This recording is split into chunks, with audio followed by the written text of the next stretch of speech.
I thank the gentleman for yielding. Mr. Speaker, this is a bad bill. It is a dangerous bill. I get a little bit tired of people in Congress talking about freedom, freedom, freedom, but apparently they do not want to give the American people the freedom to make the decisions with regard to what radio and television programs they can watch or hear. I am not a conservative, but let me quote from an honest conservative who does not want government regulating what the American people see and hear. This is a gentleman from the Cato Institute, Mr. Adam Thierer.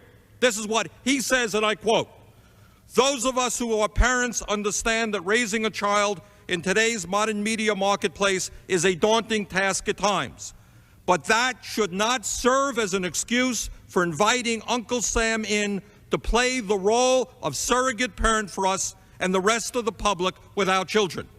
Even if lawmakers have the best interest of children in mind, I take great offense at the notion of government officials must doing this job for me and every other American family. Censorship on an individual parental level is a fundamental part of being a good parent. But censorship at a government level is an entirely different matter because it means a small handful of individuals get to decide what the whole nation is permitted to see, hear, or think." End of quote. Cato Institute, honest conservatives. Mr. Speaker, the specter of censorship is growing in America today, and we have got to stand firmly in opposition to it.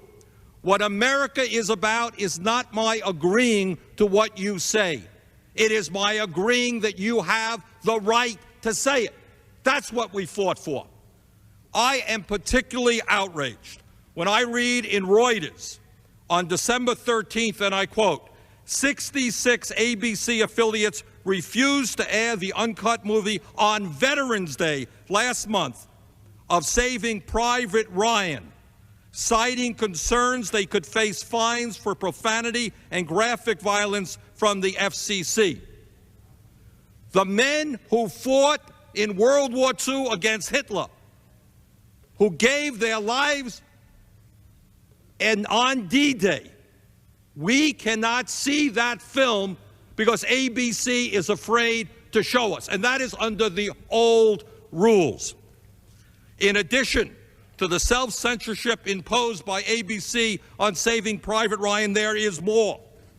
In January of 2004, CBS refused to air a political advertisement, paid political advertisement, during the Super Bowl by MoveOn.org that was critical of President Bush's role in creating the federal deficit. They couldn't pay to get an ad on because CBS was nervous. And more, and can I have an additional minute? Can I ask the gentleman for an additional minute? I yield the gentleman one additional minute. I thank the gentleman very much. Last November, CBS and NBC refused to run a 30-second ad from the United Church of Christ because it suggested that gay couples were welcomed into their church. They were afraid to run that.